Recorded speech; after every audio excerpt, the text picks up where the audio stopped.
He said I was convenient. That was the word he used. Not beautiful, not kind, not the woman he loved. Convenient. I wasn't supposed to hear that. He didn't know I was standing in the hallway, still in my coat, grocery bags in both hands, keys between my fingers. He was on the phone with his college friend Paxton, laughing the way men laugh when they think no one is listening. Easy, loose, like the truth costs nothing. I set the bags down on the floor without making a sound. I'd been with Clifton for 4 years.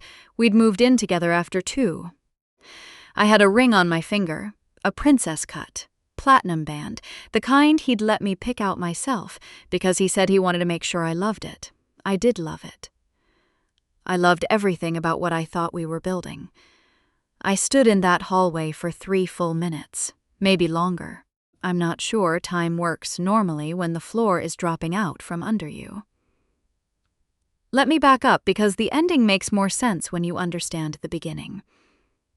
I met Clifton at a work conference in Atlanta. I was 31. He was 34. I worked in healthcare administration at a mid-sized hospital network in Charlotte, and he was in commercial real estate. Different worlds, but something clicked. He was smart, he was composed, and he made me feel like the most interesting person in the room. I'm not naive. I know that's a skill some men practice. But at 31, after 2 long relationships that had ended quietly and without drama, I was ready to believe it was real. We dated long distance for 8 months. He flew to Charlotte. I drove to Raleigh. We split every trip down the middle. That mattered to me. I've always been the kind of woman who notices who's keeping score, not in a petty way, but because it tells you something about how a person sees partnership. By the time he asked me to move in with him, I had already started loving him in that deep, structural way. The kind where the other person becomes part of how you plan your life.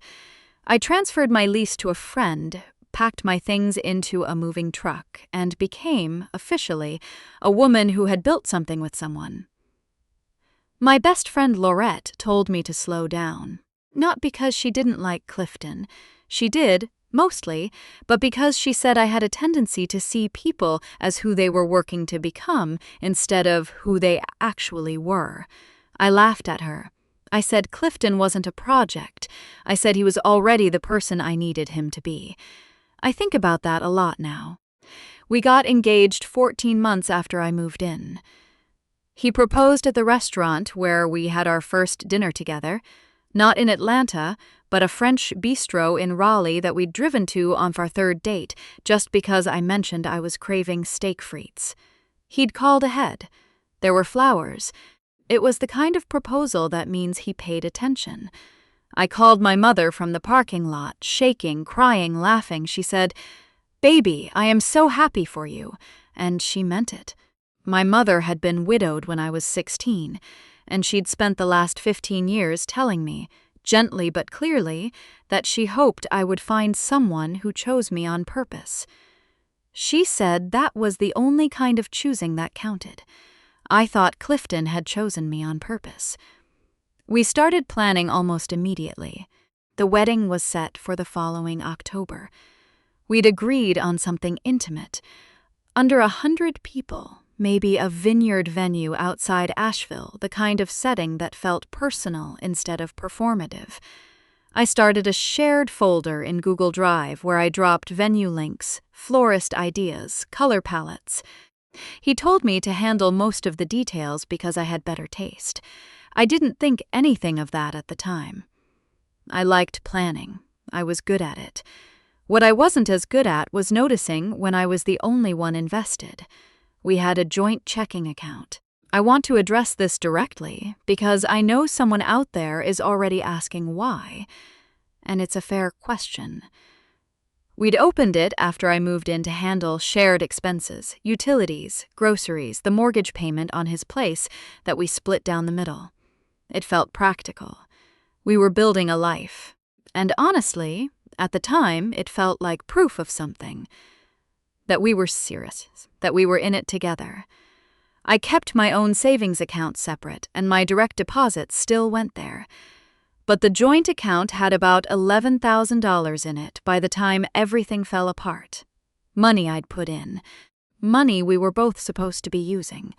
The fall before the wedding, I noticed Clifton getting quieter.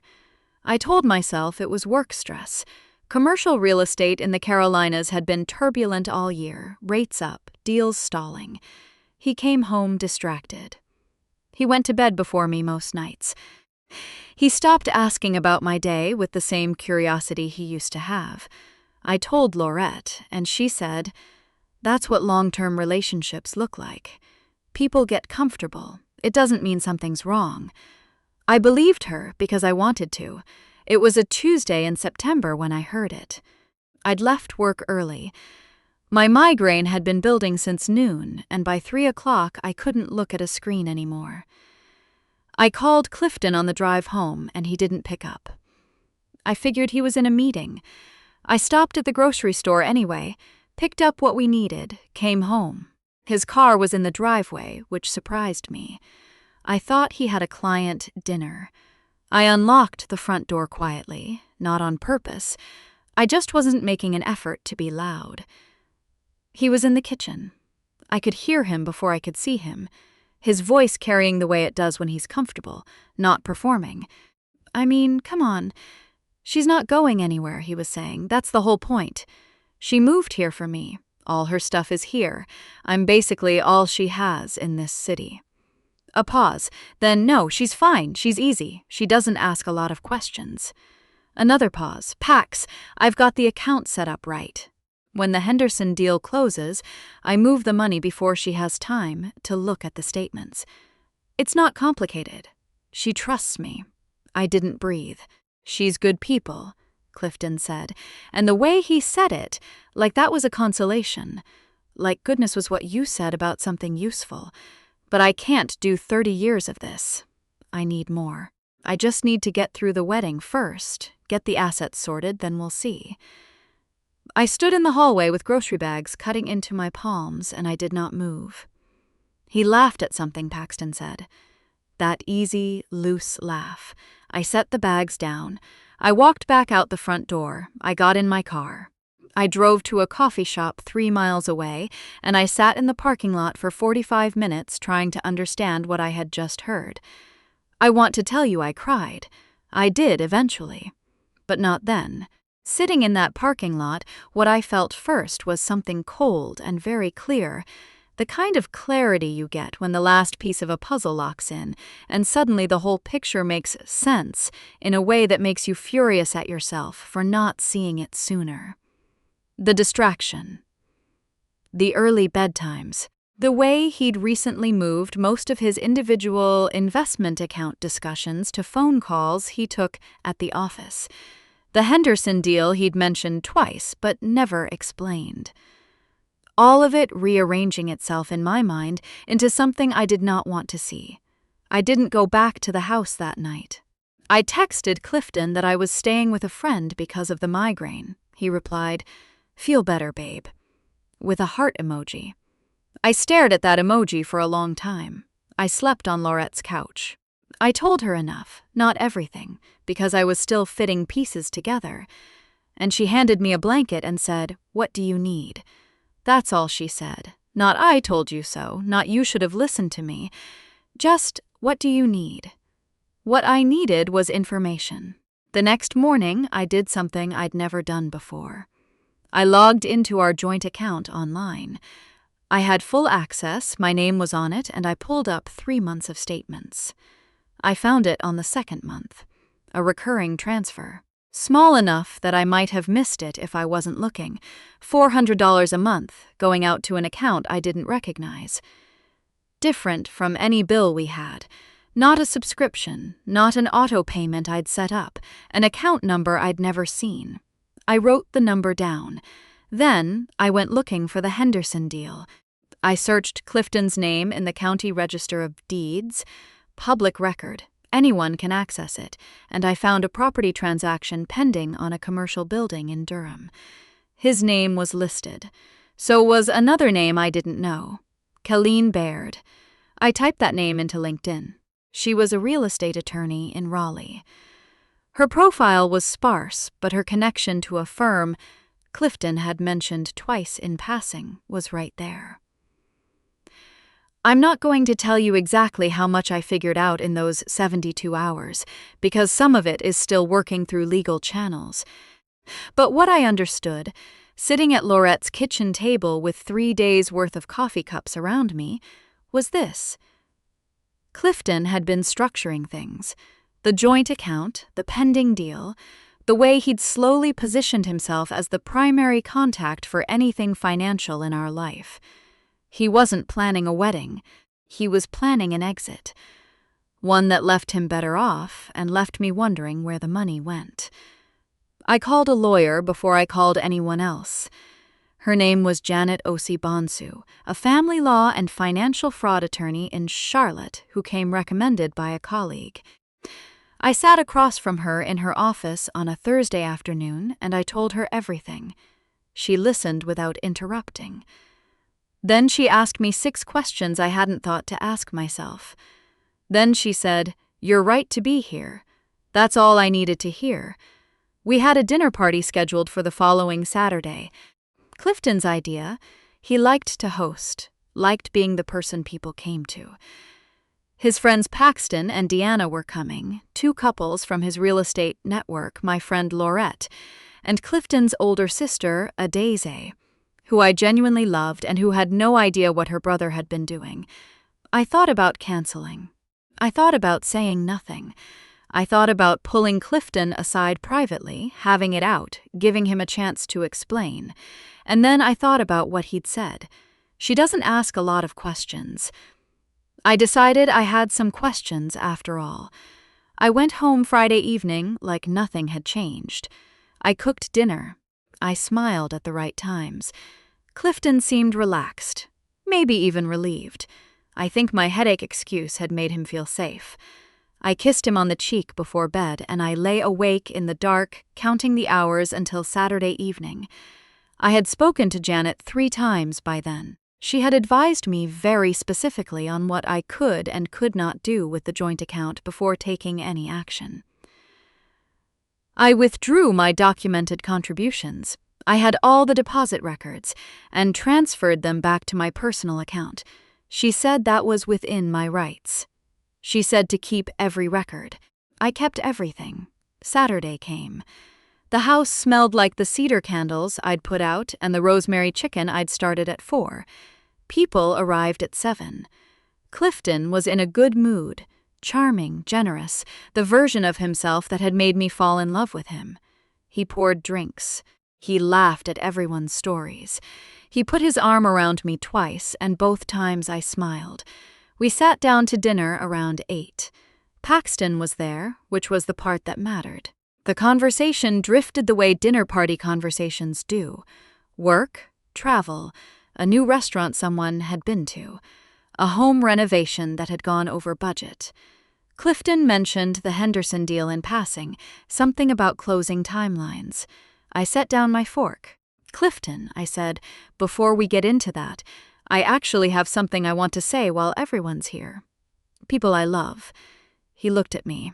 Something shifted in his face, just slightly.